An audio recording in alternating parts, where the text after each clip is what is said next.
Dear Mom and Dad, camp is fun. I wanted to climb the mountain, but everyone says I'm not old enough yet. Can I come back next year and do it? Bye, Nick.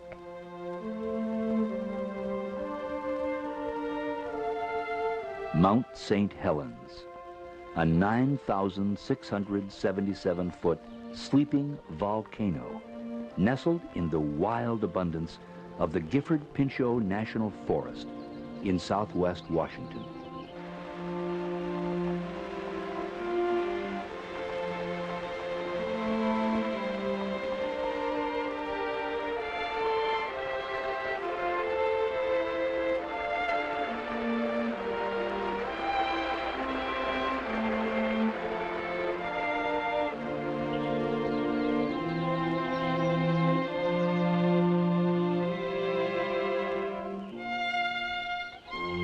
On March 20th, 1980, Mount St. Helens began to show telltale signs that her slumber was ending.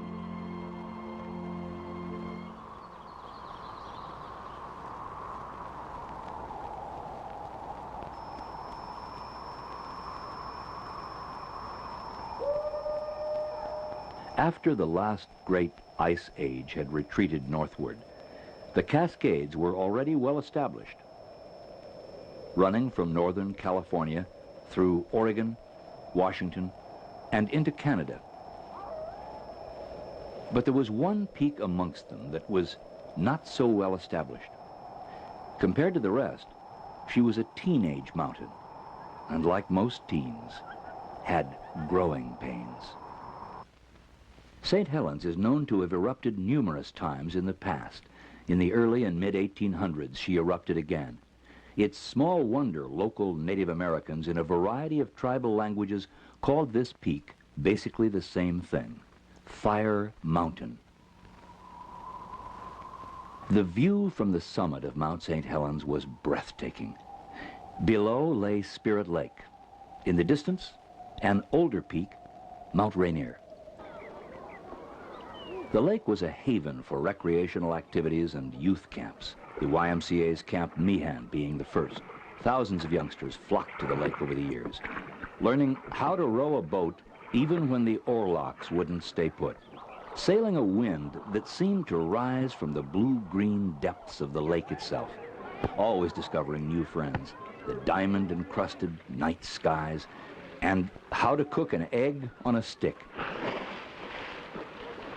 There were national forest campgrounds on the lake, too. Bear Cove, Cedar Creek, Donnybrook. And beyond them stretched the forest. A living museum for the curious.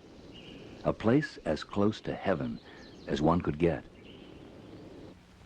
At Trail's End, there were places that were like living in a postcard world.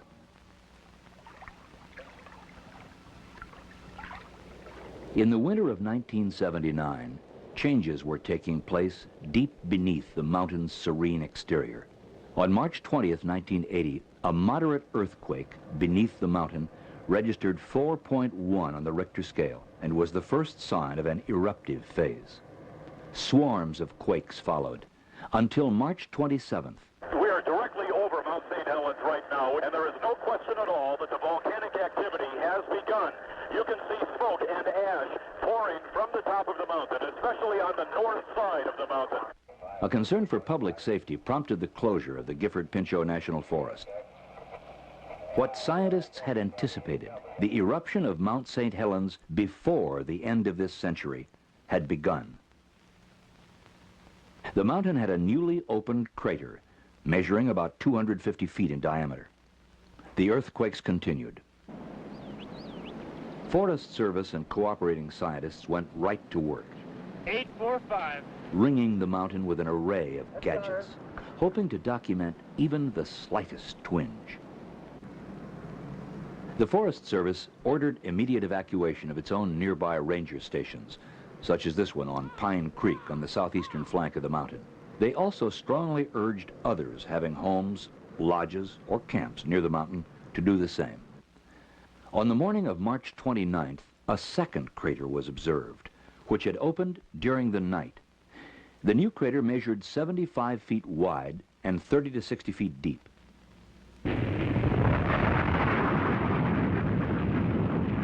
On March 31st, explosive eruptions continued, and the two craters merged.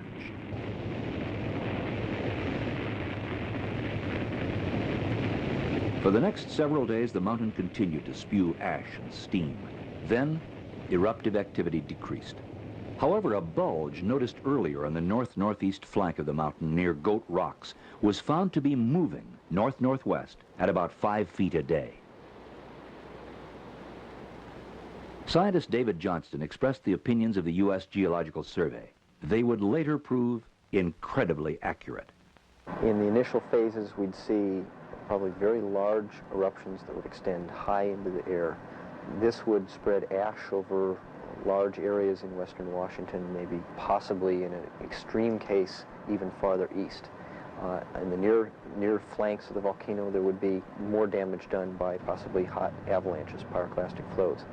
Farther downstream, we could see mud flows and floods. Because this is such a symmetrical volcano and because the crater is so high, if there's an explosion, it's probable that the debris, the very hot incandescent ash that would come down, could come down all sides.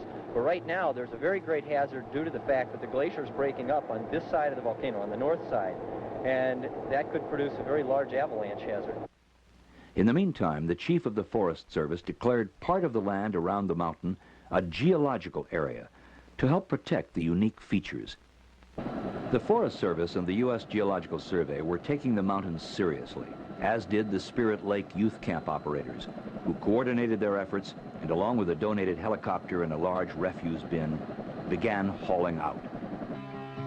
Well, the tourists come to see her smoke, and they all think it's one big joke. That mountain's just a molehill in disguise. But when that lava starts to ooze, they'll be running the heels off their shoes. Heck, we just thought she was over-publicized.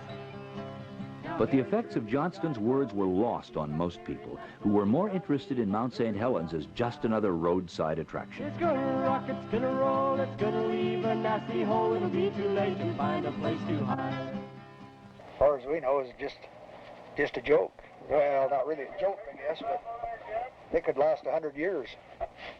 We're going to stay till the rocks start falling, I guess. You don't mind working in the shadow of the mountain, then? No, not at all. There's nothing to be scared of. More danger from one of them trees falling on the backside than there is a mountain of exploding. For 83-year-old Harry Truman, operator of St. Helens Lodge, nothing was about to move him from the shadow of his beloved mountain. Harry wants to stay, and he's not going to leave, so, and he's thanked us for our concern for coming. It's definitely a mistake. Somebody done it to cause trouble for me and the law and everybody else. That's my life. Spirit Lake and Mount St. Helens is my life, folks. I've lived there 50 years. It's a part of me. That mountain and that lake is a part of Truman, and I'm a part of it.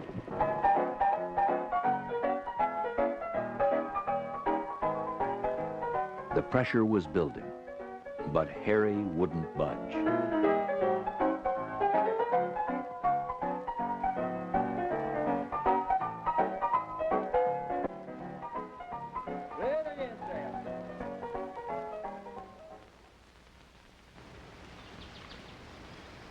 The morning of May 18th, 1980. It was like any other Sunday morning for a Forest Service tree planting crew on the lower southern flank of the mountain, until 8:32 a.m.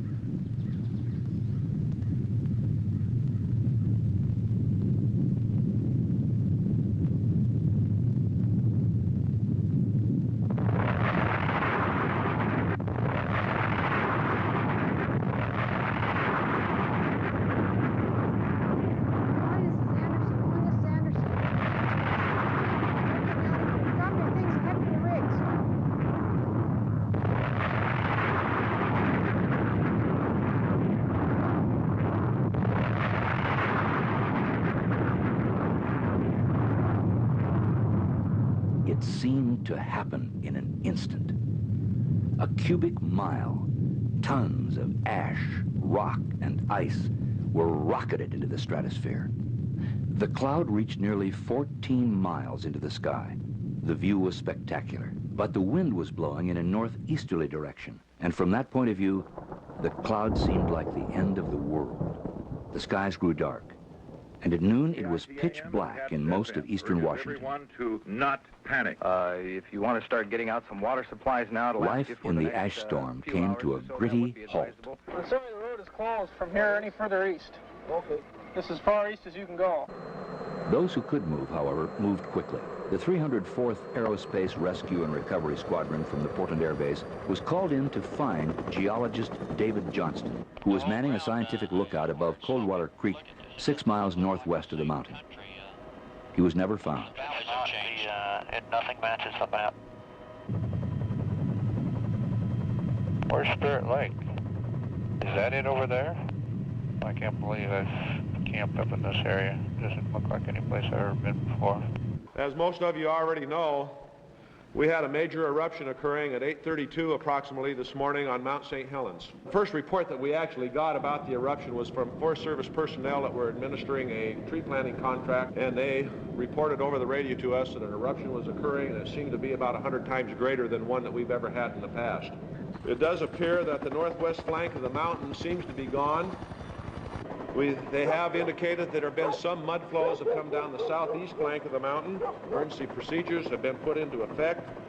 At 10:15 this morning, the Cowlitz County reported that a 12-foot wall of water was coming down the Toutle River, and this was verified by the Washington State Patrol. The largest rescue mission in the history of the Northwest was soon underway. Look to the left now. Good. What do we have with that? Is that from over here? Military helicopter units and other rescue squads joined the effort, coordinated by the county sheriff departments. By the end of the rescue operations, which lasted 2 weeks, more than 170 people were brought to safety. But in the final count, 61 were dead or missing. Japanese car of some type. Rotor wash from the helicopters kicked up great clouds of ash, making rescue difficult. In many places, it was impossible to land. Rescuers were lowered by cable to assist survivors who were then reeled to safety. Tons of ice and snow, melted by the intense heat of the raging volcano, mixed with the ash and began rampaging down the flanks of the volcano. One mud flow reached Swift Reservoir, about 10 miles to the south. But it was the debris-laden walls of water which tore down the north fork of the Toutle River that proved most spectacular and devastating. There is a mudslide coming down the mountain right now. Get up, separate! Let's get out. Filming it.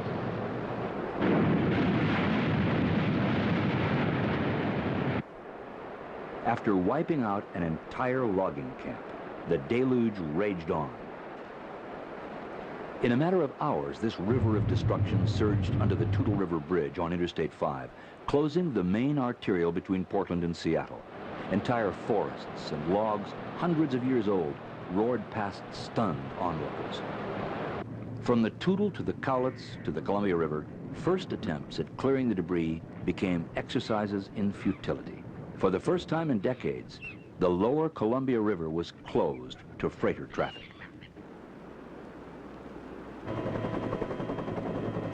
The raging torrent had left its mark.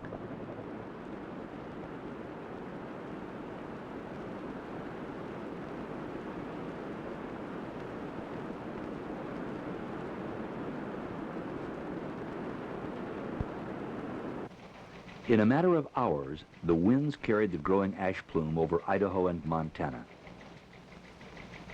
A month later, the plume had circled the entire Earth. In the wake of the plume, ash was everywhere.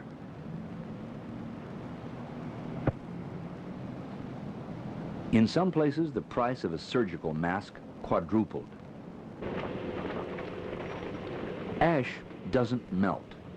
Water turns it into a thick, grimy substance like wet cement. It's as back-breaking a job as moving a mountain should be.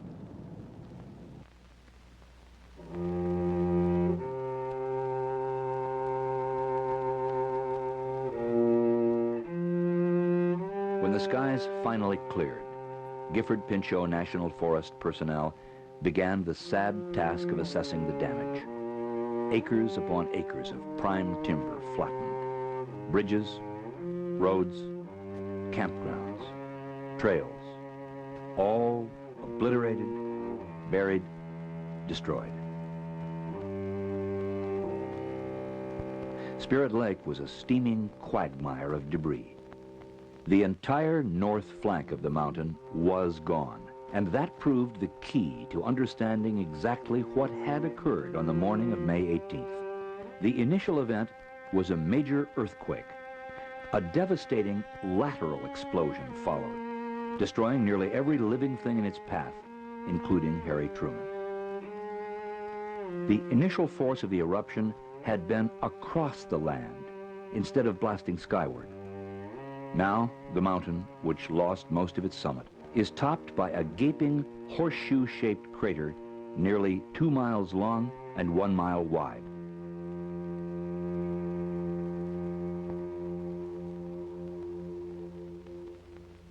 The perilous vantage point of a still photographer and the actual recorded voice of an eyewitness with a two-way radio bring the tremendous force of the May 18th eruption into chilling focus. Oh, I just felt an earthquake. A good one.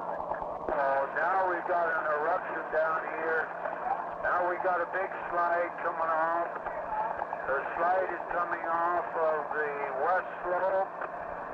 Now we got a whole great big eruption out of the crater. And we got another that opened up on the west side, and the whole west side, northwest side is sliding down. Oh, wait, we got it, boy. The whole northwest section and north section blown up, flying and coming up over the ridge towards me. I'm going to back out of here. Photographer Gary Rosenquist barely escaped. Radio operator Jerry Martin did not. A recovery and planning team undertook an immediate survey of the area and began one of the most intensive planning efforts in the history of the Forest Service. Their preferred plan called for extensive protection of this window into the Earth's building process while recovering a portion of the downed timber and rehabilitating the land. Although at much lesser intensity, the mountain erupted 5 more times during 1980.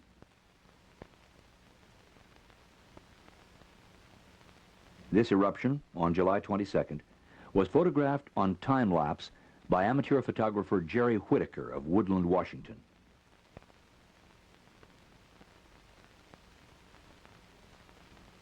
Meanwhile, a watchful eye is kept on the steamy crater and surrounding area.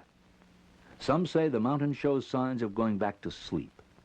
Others say that's not likely, yet. But the fact is, no one knows for sure, and so the vigil continues. Geological survey scientists visit the crater and surrounding area as frequently as conditions permit.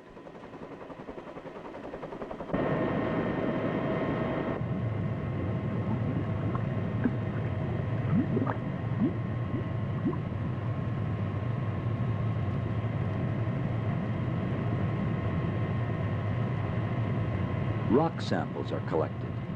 Distances between established points are measured electronically to detect any swelling or deflation of the volcano.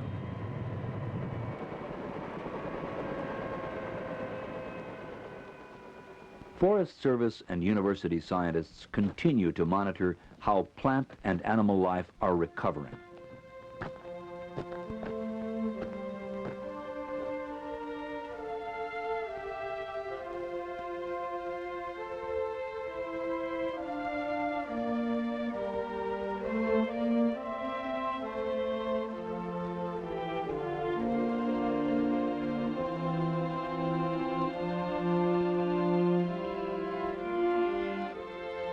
Volcanoes are secretive and unpredictable things. St. Helens could stay active for a week, a decade, longer. But sooner or later, by one manner or another, she will change again.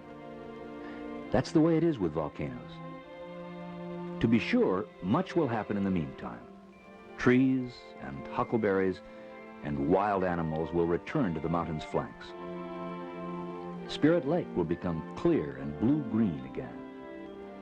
gurgling streams will again be favorite haunts of the trout and the fishermen. But for now, we have a landscape in transition, a rare opportunity to learn from the Earth what the Earth is made of, why it changes, and perhaps even when it will change again. For those who find the loss of a mountain as it once was difficult to bear, there is consolation in a long-range program which will protect the marvel of the area's natural recovery, allowing many generations to replay the instant of destruction, while at the same time being eyewitnesses to the magnificent healing powers of nature.